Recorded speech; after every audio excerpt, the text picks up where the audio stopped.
So my name is Ruth Darlene, and I'm the founder and executive director of a domestic abuse nonprofit called Women of Silicon Valley. We say WomenSV for short. And we've been around for 12 years now and served over 1,400 women. So we're very honored to have been serving so many women, not just in the Bay Area, but now here's the silver lining of COVID, that it has taught us that we can still do business even if we can't see each other face to face. And so we now get women coming to our support group from all over the country.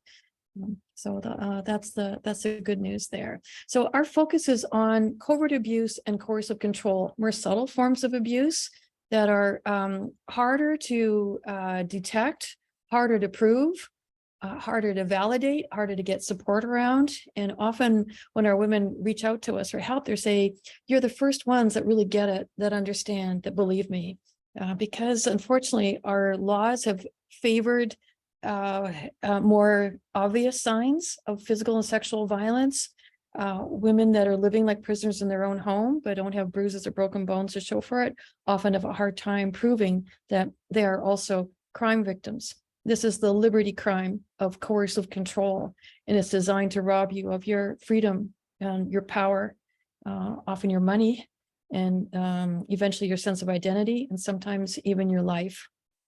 And I serve on the domestic violence death review team. So I've done that for about 8 years now. So I know what coercive control, as well as other forms of abuse, can lead to. But with our focus on the more subtle forms of abuse, we serve women in areas that look like they may be areas of power and privilege. And even if they have a high-powered career themselves, they often are still living like prisoners in their own home and still not having control of their finances because their partners have stolen it from them. Their partners tend to be doctors, lawyers, engineers, and I'm sorry to say even therapists. And anybody in a position of power can have the temptation of abusing that power. You know that saying, power corrupts absolute, power corrupts absolutely. I'm so pleased and honored to be talking to you all here today as Christians, as believers. I'm a believer myself, and I really strongly believe in good versus evil. Our ladies, our survivors, are good souls. They're strong, they're kind, they're brilliant, they're full of empathy and love and compassion and forgiveness. And through no fault of their own, they've been lured into a relationship with someone who's charming and sophisticated and tends to take advantage of those good qualities. And sometimes even often show signs of enjoying, causing pain and suffering to the people that they should be protecting the most. And I don't call that a communication issue. I call that evil. And so what we do is we focus on safety and education, safety planning and education. I was a teacher before becoming an advocate, and I really do strongly believe that when it comes to domestic violence, especially, the most powerful form of intervention and prevention is education. And we're working on a curriculum, not just for adults. We have 3 different phases in our support groups, depending on whether you're just getting to know about coercive control, dealing with it in the throes of the court system and with your kids, or you've been out of it for a while and you are looking around to see what life looks like now that you are free, still perhaps with the specter of your ex in the background, but getting on with your life and rediscovering who you were before you got into this relationship and who you are now as a result of everything you've suffered and survived. So we're excited that we're able to offer that, those 3 different groups. Our mission: to empower survivors, train providers, and educate the community to break the cycle of covert abuse and coercive control in intimate partner relationships. So at the death review team that I serve on, I try to bring the voice of women who may not always have broken bones or bruises to show what they've been through. And the same with the domestic violence council meetings and other forums that I attend and give. And when I do trainings for physicians and therapists and law enforcement and judges and court staff, it's about bringing the voice of survivors who've been silenced. Just some examples of the outreach that we do. I was, remember the Megyn Kelly Today show? I was on that several years ago talking about domestic violence in affluent areas. And I've done trainings for Google around the world, thanks to the virtual life that we lead with their security teams. As I said, I'm a teacher, not a therapist. I do trainings for therapists and honored to do that because most therapists, and let's see if you agree with me, they tend not to get a lot of focus in the course of getting their license on coercive control or covert abuse. And if you're not careful, you can end up trying to apply the same principles that work beautifully in a dysfunctional relationship or even an unhealthy relationship to one that is abusive, one like what we're talking about today. And I think a different set of tools apply. That's when you start talking about protection as opposed to meeting each other halfway, because covert abusers tend not to negotiate or settle. They want to win. You'll hear me talk about he for perpetrator, she for victim or survivor, but I do want to acknowledge that women can also be subject to power and control issues, and men can be victims. But according to the Department of Justice, about 90% of victims of domestic violence are female. That's our focus, Women SV. That's my area of expertise. But I do want to acknowledge it happens across all relationships, all genders, whatever sexual orientation you may have, or whatever relationship you're in, there's a risk. Whatever career you're in, whatever demographic you're in, there's a risk. 1 in 3 women on the planet will be raped or beaten during her lifetime. So that doesn't even begin to cover the more subtle forms of abuse we're talking about today. We are donation-based because of the severe financial abuse that most of our survivors experience, but also because we believe it's every woman, every child's right to be free and safe in their own home. And you shouldn't have to pay to exercise that right. That's why we have to raise money, and we invite donations if anybody's in a position to do so, to keep the lights on. And the survivors we serve come from all over the world, all different races, religions, cultures, backgrounds. But it's incredible when we all get together to see that they're all sisters based on that common experience shared by suffering and surviving, living with a covert abuser. Today, what we're not talking about is abusers that can benefit from a batterer's intervention program or couples counseling, and we'll talk about that more later. But if there is hope of recovery, that's fabulous. But Lundy Bancroft, one of the conferences I went to, he wrote the book, Why Does He Do That? He used to lead batterers intervention programs, and he got frustrated after working with thousands of men in those programs, and was only finding a 3 to 5% success rate. So the statistics are pretty grim. These patterns can become very ingrained, and if you have that sort of patriarchal sense that the man is the king of the castle, and you take that on steroids, very difficult to reverse that. So we're not talking about people that are capable of self-reflection or remorse or empathy. We're talking about the outliers, the ones at the far end of the bell curve that hide and walk amongst us like regular people, have often stellar images in the public images, but the better to hide that Mr. Hyde. Better to hide Mr. Hyde when you're a Dr. Jekyll out in public. So I mentioned one troubling statistic. Here's another that the 1 in 5 college women will, we know that the 1 in 5 will be a victim of sexual assault during her college years, but she'll also be a victim of intimate partner violence those times. So, and being pregnant is also a lethality risk in an intimate partner relationship. And when you go to the ER, about 37% of female patients are there for domestic violence related injuries. Many of them are too ashamed to come out and say how they acquired them. They fell down the stairs again. What is domestic violence? This is our typical perception of domestic violence, or typical definition: the abuse of power in order to control an intimate partner. And many times we have that image, the old James Cagney movie of, slapping a grapefruit against the cheek of his girlfriend. Here he is, the gangster, and that kind of physical violence. There is physical and sexual and verbal and financial attacks that go on in this type of relationship. And within that power and control wheel, which you may have all seen, you'll see an attempt to get at coercive control with these other more subtle things, like isolating her from friends and family, minimizing, denying, blaming her for the abuse. That's a form of gaslighting, or trying to turn the children against her, abusing authority, being the king of the castle, where she becomes a servant or a slave that exists to serve his needs.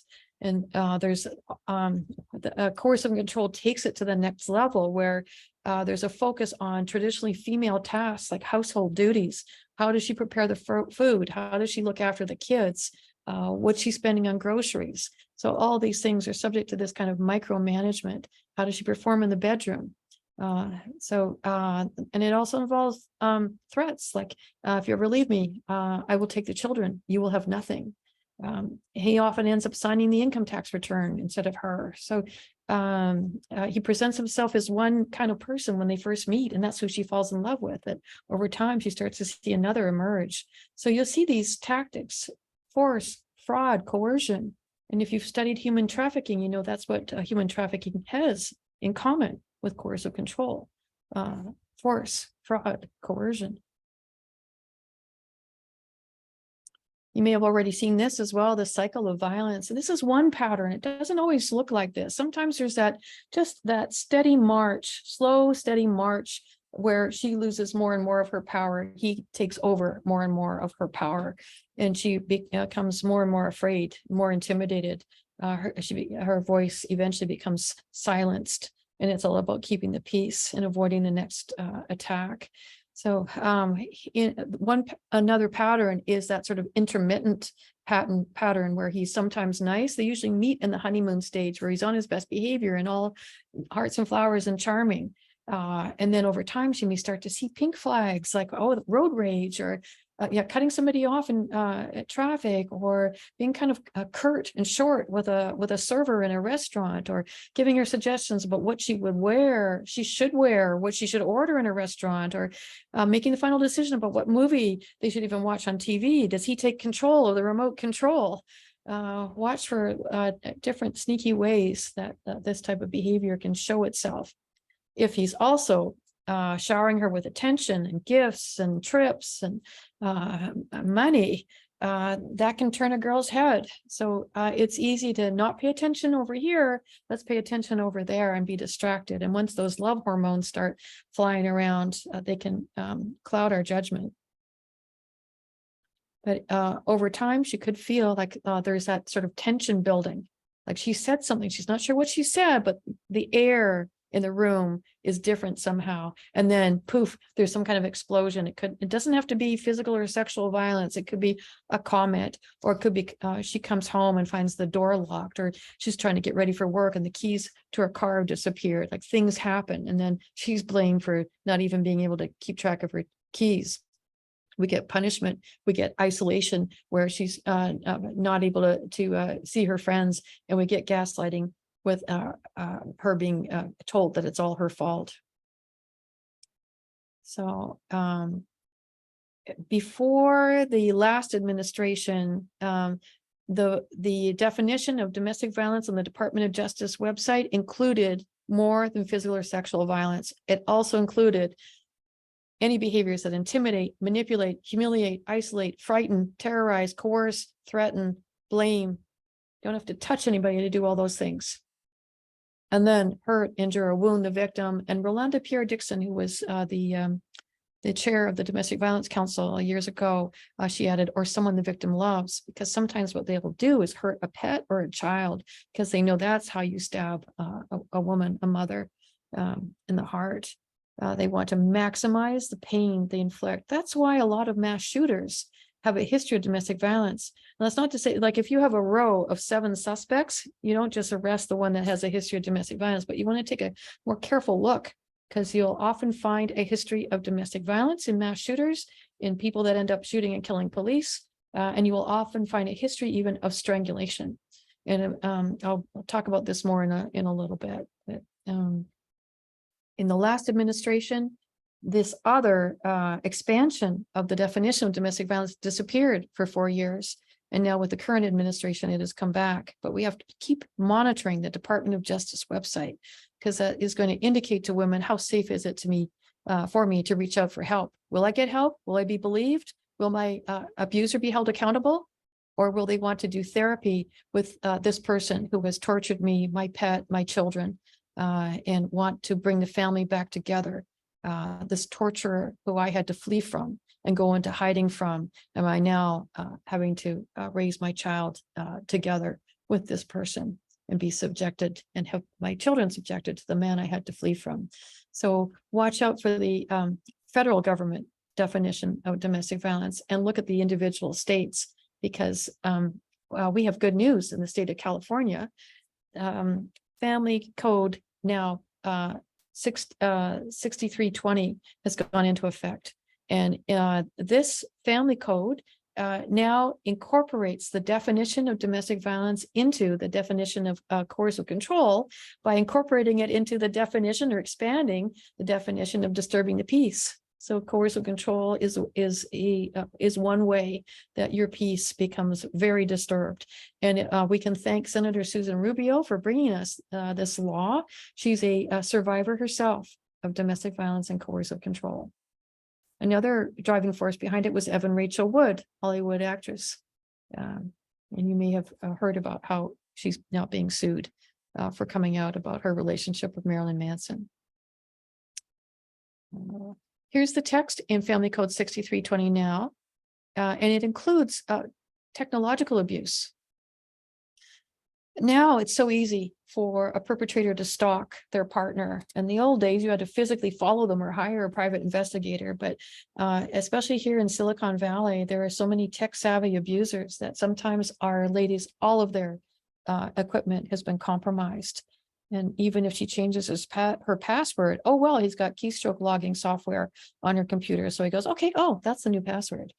So you can end up driving somebody crazy that way when they start to feel like their every move is being monitored, watched. You can end up with a diagnosis of paranoia as a result of your every move being watched. And that's why I'm so grateful to be here today. When you have this knowledge of coercive control, you have one more tool in your toolbox. So it may not be bipolar disorder with psychotic features, or it may not be paranoia, may not be dissociative disorder, it may not be ADD or ADHD. It may be all those things, any of those things, but those symptoms may be manifesting as a result of living as a prisoner in their own home and being psychologically tortured day after day.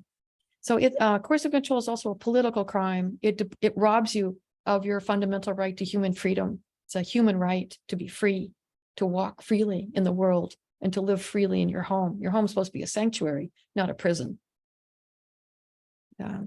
So Evan Stark, who wrote the book on coercive control, the title is Coercive Control: How Men Entrap Women in Personal Life. PhD in sociology, Evan Stark, the founding father of coercive control over in the United Kingdom. Got it passed over there first, and then starting over here in a few states. But we still have very far to go. Yeah, it's only being heard in family court now. So if you can get a restraining order on the basis of coercive control now, which includes isolating your partner from friends or family or other sources of support, depriving her, or in some cases him, of basic necessities. You'll see they took the gender the language out of the text in order to get it passed. But remember Evan Stark's book, Coercive Control: How Men Entrap Women in Personal Life. It tends to be a gender-based crime in most cases.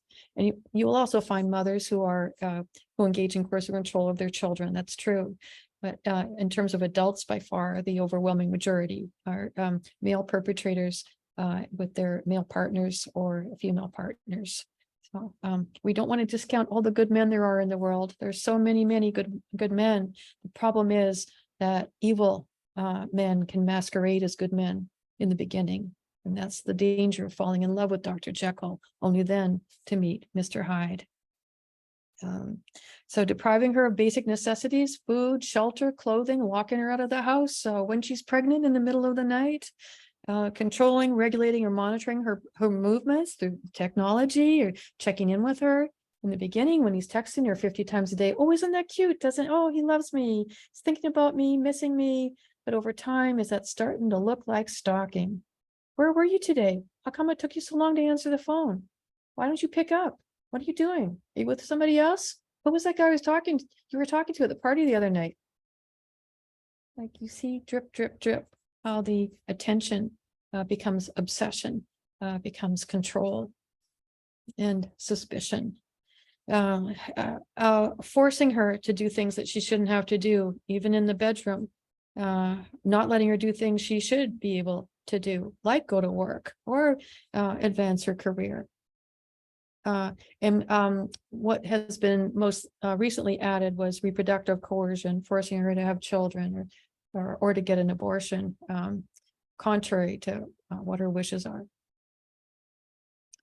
Coercion control. I don't know if you've seen the first version or the second of Stepford Wives. Here's a shot from the second version, but basically turning her, that's what coercive control is, turning her into a Stepford wife. You exist to serve. Your needs no longer matter.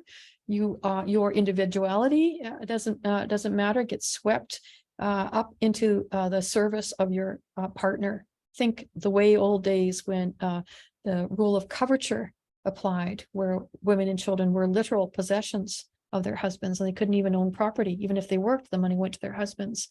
So there is a history in the world of treating women like property, but that history has not disappeared in our country and in many other countries, that even where we have arranged marriages nowadays, sometimes our survivors are in favor of the arranged marriage, and it works out, but in the end, but the women that come to WomenSV who have been placed in arranged marriages, it was not through their own volition. They were reluctant. They wanted to follow their parents' wishes, and then they found that their life was a living nightmare. They were trapped. So arranged marriages, if she's not willing, a willing participant, becomes another form of coercive control. It covers a wide range. That's why it's so difficult to diagnose, to treat, to recognize. In the beginning, it can look wonderful because these guys are often very charming and charismatic. And there's a lot of love bombing, if you've heard that expression, where they are showered with affection and attention. It's like you get swept off your feet. Many times, not always, but many times the relationship is kind of a whirlwind romance, and he moves in quickly.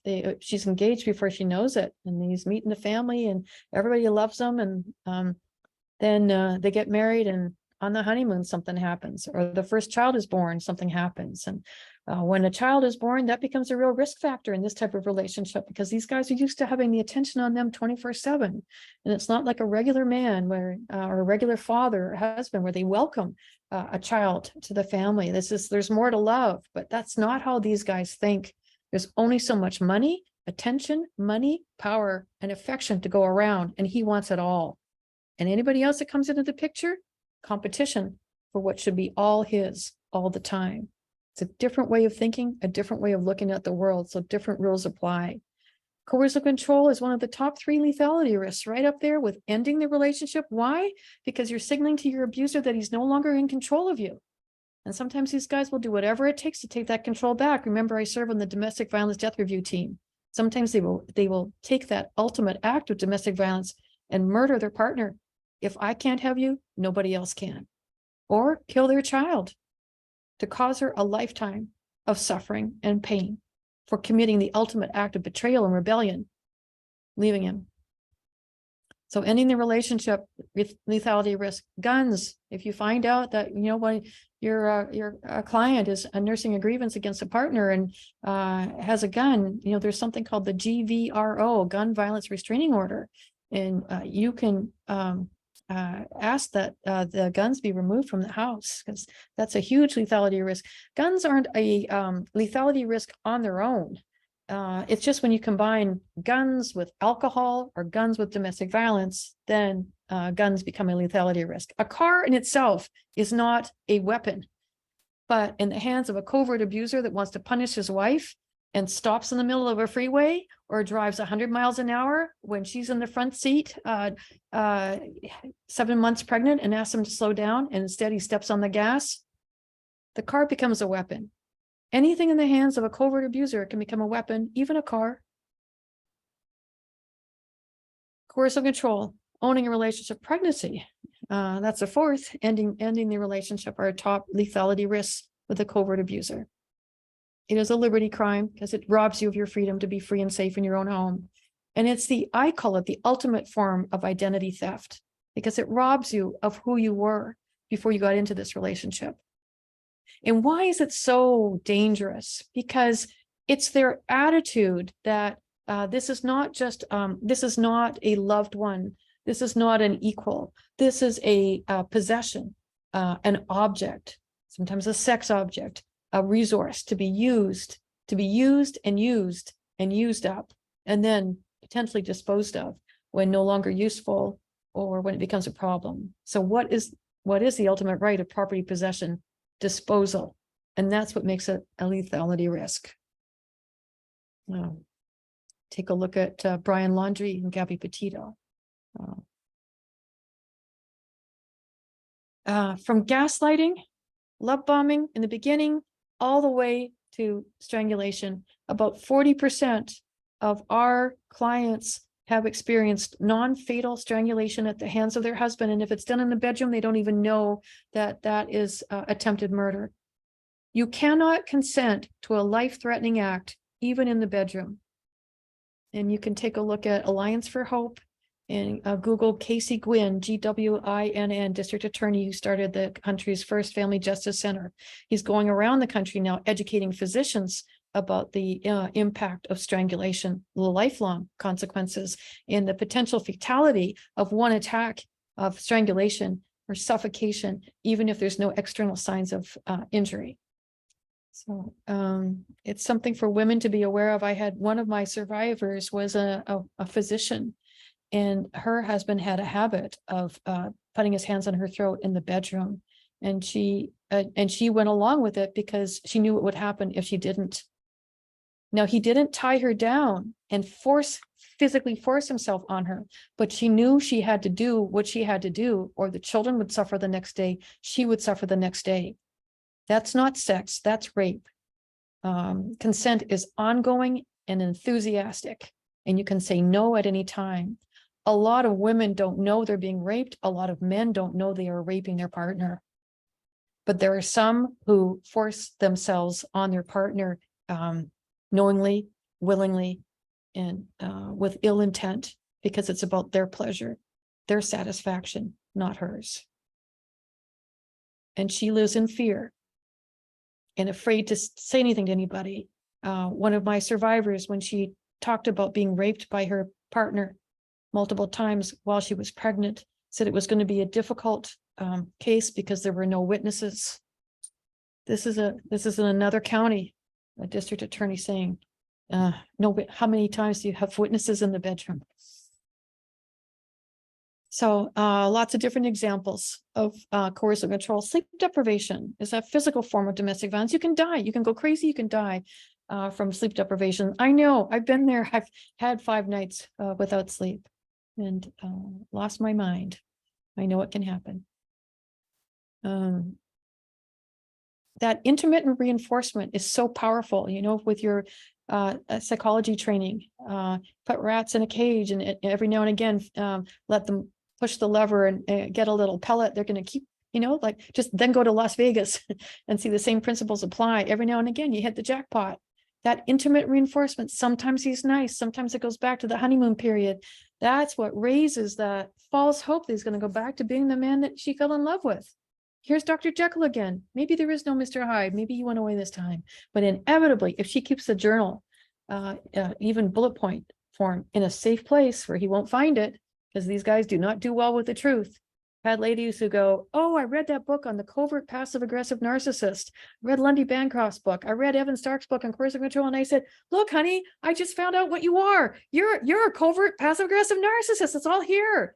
Well, things did not go well for her after that, you can bet, because they do not do well with the truth. It's always everybody else's fault. They'll be the last to ever take responsibility for the harm they do. They're very good at playing the victim. So that micromanagement of household duties, that can drive you crazy. One of our ladies, she had a 10-page document on how to fold the laundry, how to do the laundry. One of our other ladies, her partner had been in the military, and he said, here's what you got to do. You got to just stand up and salute the flag. It's like, yes, sir. Like, you just fall into line, because your performance is going to be subject to review periodically. And God forbid you should not measure up, because you could get fired. It's that sort of business mentality applied to personal relationships. And unfortunately, you don't get punished for that kind of mentality. Like, it's money first, objects, things, power. That's what comes first. You don't get punished for a lack of empathy in the business world. You don't need that to survive. Do we infuse science or computer science or technology with classes on ethics and how to use technology responsibly? Technology only has the moral compass of the person wielding it. Just as I can take a car and turn it into a weapon, I can take a laptop or a cell phone or a camera and turn it into a weapon. So it's this pattern of threatening, controlling, isolating behavior. And when women are isolated and they have no one to compare their story to, this becomes their new normal. And they think they weaponize a woman's own ability to do self-reflection, to feel remorse for any harm done, to try again, to forgive. Watch out for the forgiveness part of how we're raised as Christians, to be thinking you turn the other cheek. But Jesus said, don't cast your pearls before swine. And if you get a chance, I'll show you this later, but Henry Cloud talks about the difference between the fool, the wise man, and the evil one, and the strategy for each one of those. So there's a time to forgive and there's a time to protect yourself.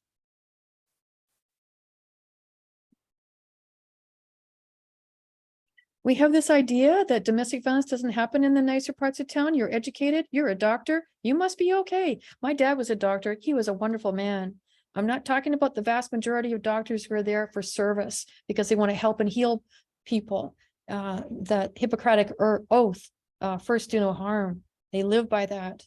I'm talking about the doctors at the far end of the bell curve, the outliers, the liars that have their fingers crossed when they say that oath. Have you seen Dr. Death, based on a true story? You seen Dirty John? There are physicians like that. One of my ladies was married to a physician and still living with him during the course of her divorce. And during the property settlement, well, why was she still living with him? Why do you think? He had taken total control of the finances. She'd been a stay-at-home mom, stayed to raise the kids and help put them through medical school, get a thriving career. But she didn't have words to put on it. But what she later realized was that was coercive control I was living with. Had enough, filed for divorce. They're going through the property settlement phase of the divorce. And her attorney asked her, why don't you let me fight harder to get a fairer settlement for you? I could get so much more than you're asking for. You know what her response was? You know what my husband told me the other night over dinner? You know what he said? He said, just very casually, do you know there's more than 40 ways to kill a woman and make it look like she died from natural causes? He did not say, I'm going to run over you with my truck this afternoon. He did not make an overt threat that the police could take action on. But she got the message loud and clear. Overt threats, weapons to the head, that's for amateurs. We're talking about professionals here, professional abusers. The culture of affluence. When we grow up in a nice home, in a nice neighborhood, and we go to a nice school, we're supposed to go to a nice college, get a nice degree, marry a nice person, and settle down and live happily ever after. All nice, all good. So we want to be successful in this kind of community. And how does domestic violence fit in with that picture at all? This picture, this fellow, Dr. Martin McNeil, here he is with his family of 8, and his beautiful wife. If you followed the case, he ended up being charged with murder, killing his wife. He had once bragged to a mistress saying that he could induce a heart attack, someone to make it look like she died from natural causes. Sound familiar? This case made the news. How many women are living like prisoners in their home with their physician husbands? They can't get away because he's got connections with all the other doctors in the hospitals in their small town. Something could happen to her, even on the way to the hospital. These 2 college students, all their life ahead of them. And here is Yardley Love, first strangled, then murdered by her college, about to be graduate boyfriend, both of them lacrosse champions. Yardley Love. Her family, to make meaning out of this tragedy, horror, created the Love Foundation. And now you can download, and college students can download an app that can walk them through the danger assessment and help them determine if they're in an abusive and potentially lethal relationship. The focus is more on observable forms of violence. Has he put his hands on your throat? Has he threatened to kill you? Does he have a problem with drugs or alcohol? There is a question about coercive control, one question on that, and that's a really important question about controlling you and following you. Watch out for stalking, because stalking is a lethality risk too. Of the women who end up dead, who've been in an intimate partner relationship with abuse, of the women who end up dead, 80% of them have been stalked prior. Stalking is a lethality risk. It's very difficult to prove. It's easy to do now with technology. So many of our ladies, as I said, 40% of them have experienced non-fatal strangulation. Sometimes they don't have marks to show for it, but the physician I was telling you about that have been strangled in the bedroom as part of, the act of intimacy. Attempted murder is not an act of intimacy. It's an attack of attempted murder. You cannot consent to a life-threatening act, even in the bedroom. And it's not all that hard, especially male strength versus female, where men tend to be more physically powerful. Takes more effort to open a can of Coke.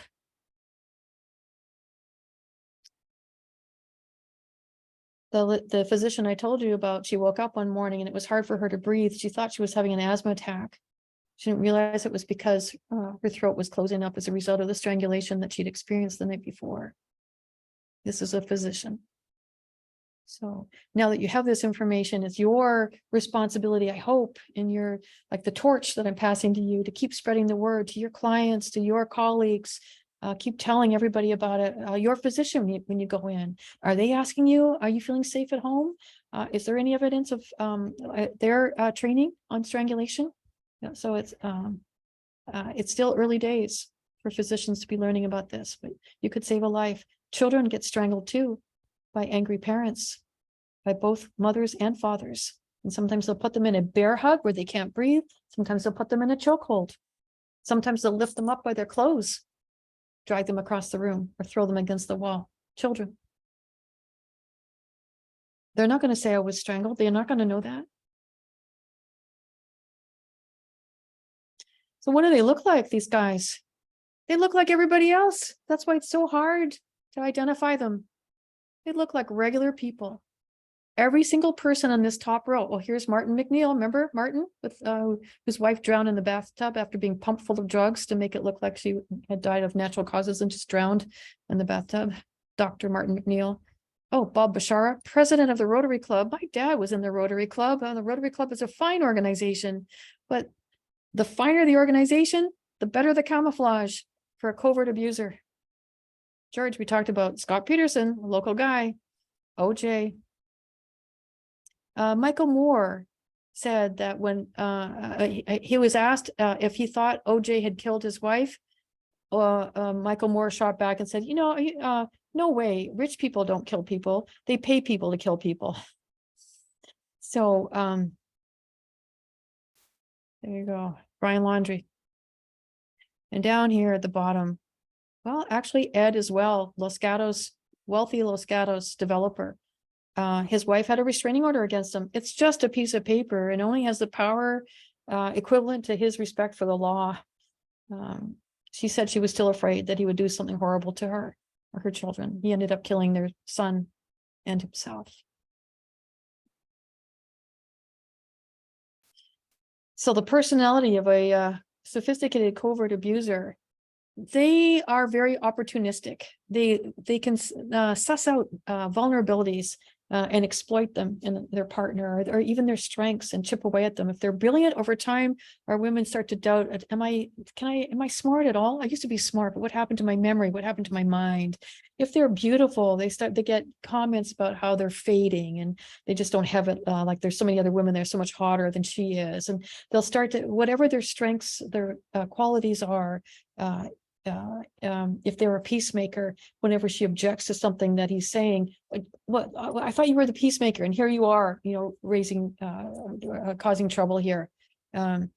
things get turned against her so easily. Machiavellian still in that, that powerful presence, public presentation of honesty and being an upright citizen, the better to hide who they are behind closed doors. Very good at propaganda and spreading lies and repeating them over and over again. Mussolini was a journalist before he became a dictator. So they know the power of words. Psychopathy. I'm not a therapist, so I'm careful about these terms, but this is from the Covert, the dark tetrad that forensic psychologist Reed Malloy talks about. We focus on behaviors here, but when I do trainings for therapists and I describe the behaviors and ask what labels would you put on them, I routinely get labels like psychopath, narcissist, sadist back, that they lack empathy, they lack honesty, they lack moral compass, they lie easily, they lie easy, they lie often, even when they don't need to. It's like they just want to keep in practice. And yet they have that surface level charm. They're very glib. They're entertaining often, not always, but often they have that that charisma that lures you in. And then that narcissistic quality where it's got to be their show all the time. They got to be the center of attention, and they'll punish anybody for taking the spotlight away from them. It's all about them. And sadistic. That scary quality they have where they seem to enjoy watching the suffering of others, that Schadenfreude that the German word, but they also often cause that pain and suffering to the people that they should be protecting and loving the most. That's what turns them so dark. That's what makes them so evil. And that's what that necessitates a different set of tools and strategies to deal with someone like this, because what motivates her is often love, connection, intimacy, peace, or wanting to keep the family together. And what motivates him is power, social status, money, sex, winning, revenge, keeping up that public image, and destroying anything that gets in his way, including her.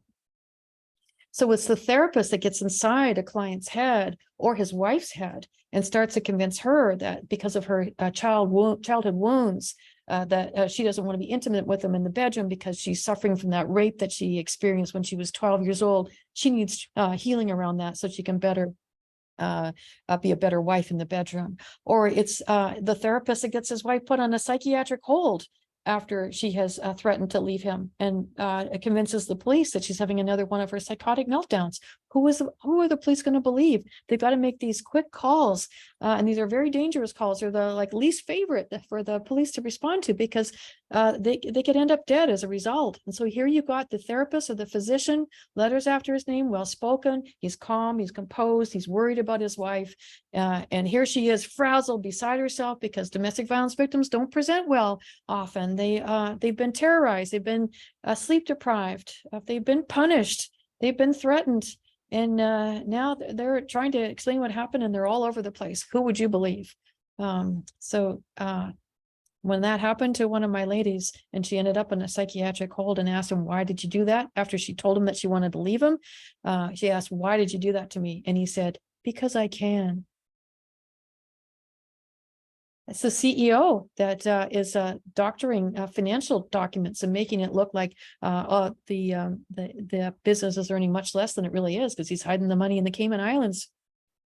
It's a cybersecurity expert that has infiltrated all of her technology, and it's a doctor that has then could put a few eye drops in her coffee. Nobody's the wiser. Did you know that Visine restricts your blood vessels?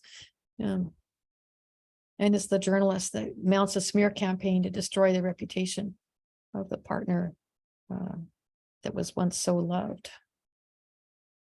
I told you that story. And there's Dr. Martin McNeil.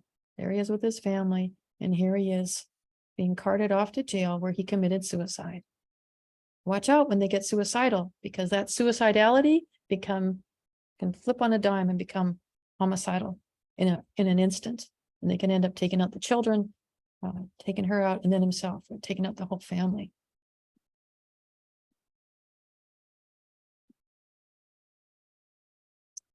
All the different ways a woman comes under attack. Is it any wonder why she's all over the place, scattered? You ask her one question and you don't know, it's like this flood of information is coming at you.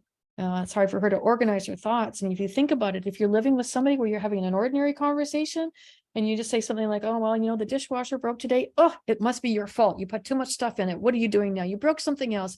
You don't have a dishwasher. He takes it out. He removes the dishwasher. Now for the next 20 years, she's washing her own dishes. That has happened. So if danger can come from any conversation, any corner, danger can come potentially from every corner. So how do you prioritize? How do you triage? How do you organize your thoughts when danger is everywhere, always, all the time? I've had ladies who've ended up in jail. Once their partner figures out he's losing control, wants to get it back, he sets her up, keeps her up all night, poke, poke, poke. She reacts, she does something, starts to yell or does something, maybe throws something, or she reaches out, grabs his arm. And what does he do? Pulls it away, scratches himself, or he does something, inflicts a wound on himself, calls the police and say, help, you know, catches a picture as she's maybe grabbed his shirt and pulled it. She shouldn't have done that. That's right. But don't forget about the 20 years of abuse and keeping her up all night. Poke, poke, poke. How would you respond? Don't we all have moments in our life? And we're so glad that wasn't caught on tape.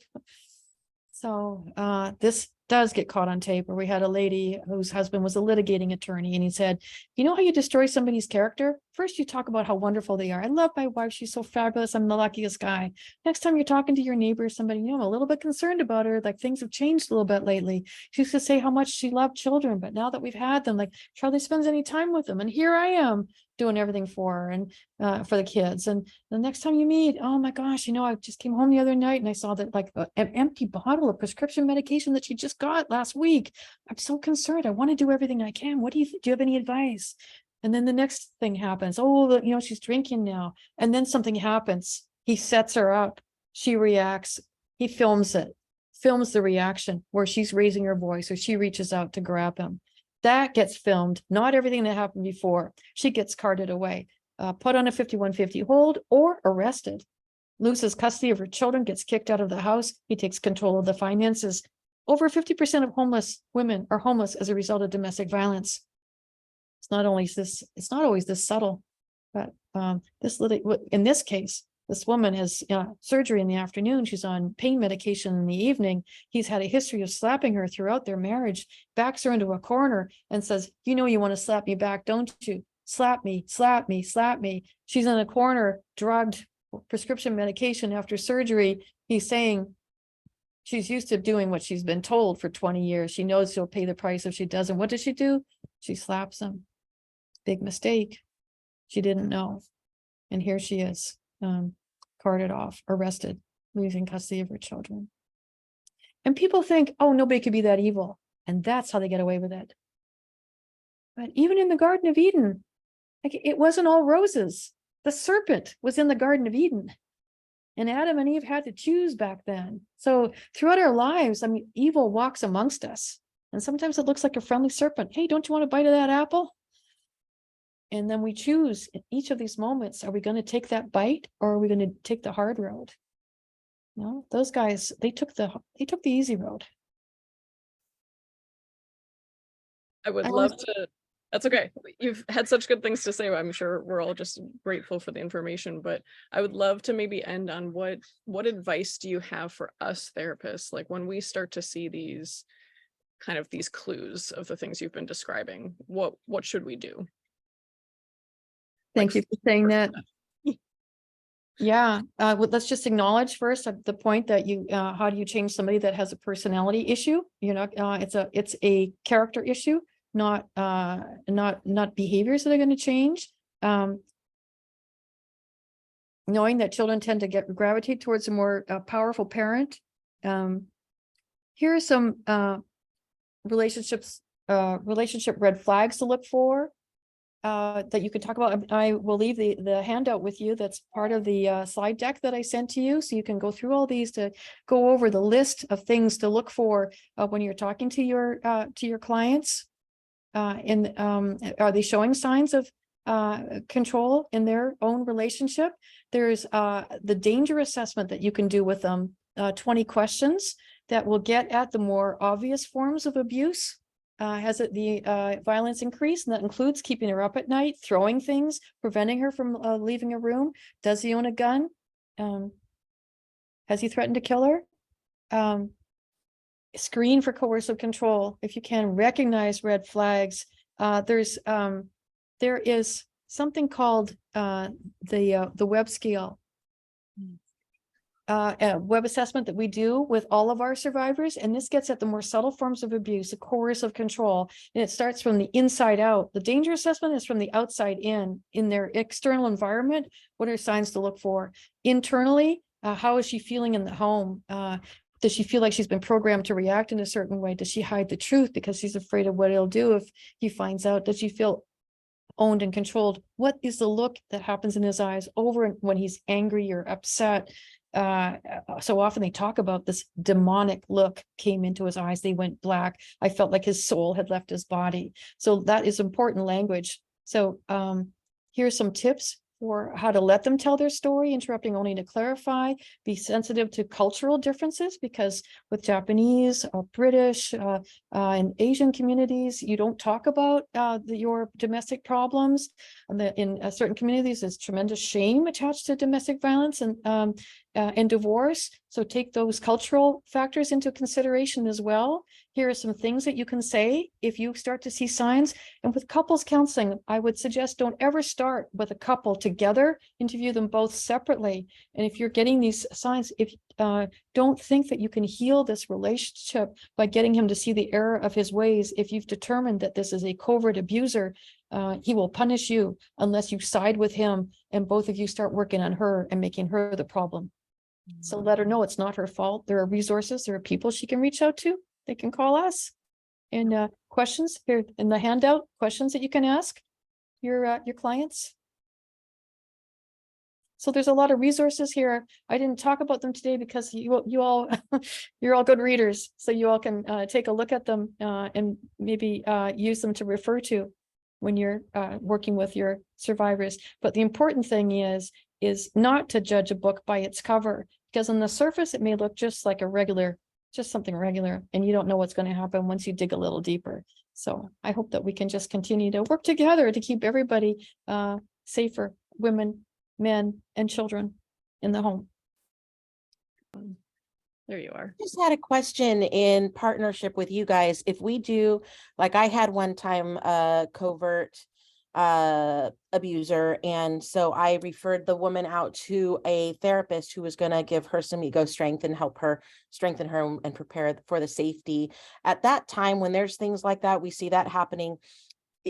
When can we reach out to you guys in partnership and have refer them to see you for any kind of services? Oh, thank you so much, Tina. Boy, that's a great question. And I think that's a great use of therapy to build the ego strength and courage and help her stay tuned to her inner voice, because that gets lost through gaslighting and love bombing, and that coercive control drowns out her voice and replaces it with his. The actual healing from domestic violence is not going to start until she's safe. That's why our program is about education and safety planning. We work with women in all different phases. We have women who are still in the relationship. They have young children, and they are worried that if they leave the relationship, he will go after full custody of the children, and she won't be able to act as any kind of buffer at all. The outside world doesn't understand that sometimes it's maybe not safer to stay, but it's less dangerous to stay than to leave, knowing that over 70% of domestic violence incidents happen after the woman leaves. So we work with women when they're still in their relationship, when they're thinking about leaving, when they're preparing to leave, when they're in the court system, and for years afterwards. We're not a traditional domestic violence agency that focuses on physical and sexual violence and restraining orders and shelter. We will refer out to our wonderful sister agencies for those services, but we are here to supplement existing domestic violence agencies with this focus on the kinds of abuse that are harder to prove and harder to get support around. But all different phases, wherever they are, if they're starting to think, is this abuse? That's the time to call. This is wonderful. Thank you so much for that. We get a lot of Christian communities too, where the women will be told accidentally about submission in the wrong way. So oh my gosh, yes, Tina, that's so important. And I'm sorry with my, my going blah, blah, blah. I didn't talk about the spiritual abuse, but as a Christian myself, I know what it is to turn the Bible into a weapon. Anything in the hands of an abuser can become a weapon. And that word, women be submissive to your husbands. But there's also this talk about respect, and that there's nowhere in the Bible that ever condones abuse. And for a pastor that understands what abuse is, a pastor will never, a qualified pastor or minister or rabbi should never tell a woman that she should submit and turn the other cheek and continue to forgive if she is suffering from abuse. There's forgiveness, and then there's release. There are some acts that only God can forgive. Let's turn it over to God to do the forgiveness, and a role for a therapist, even a Christian counselor counseling a Christian woman. Then it's about, how do we protect this woman? How do we protect these children? And how do we prevent this cycle of abuse from being perpetuated so that the next generation becomes either a victim or a perpetrator of domestic violence? That's why I would refer them back to Henry Cloud's Wise Man, Fool, and Evil One. Great story. Ruth, can we have you back another time to do a spiritual abuse training for us? That would be great. I would love to do that. You can see I'll keep you here till midnight. Otherwise, I'd love to. Thank you. Great. Thank you so much. And yeah, we'll definitely love to have you back. And thank you again for the training. And I already uploaded the slide deck to our Google Drive. And I'll put the video up as soon as it's done processing. Oh, how wonderful. What a joy to be here with you. And like, as one Christian to other Christians, let's keep fighting the good fight, because there are dark forces out there. But if we band together, we can keep each other safe, and the women and children and some men safe as well, and protect them from those dark forces. So thank you for inviting me today. It was an honor. All right. Have a good weekend, everybody. Thanks for being here. Thank you.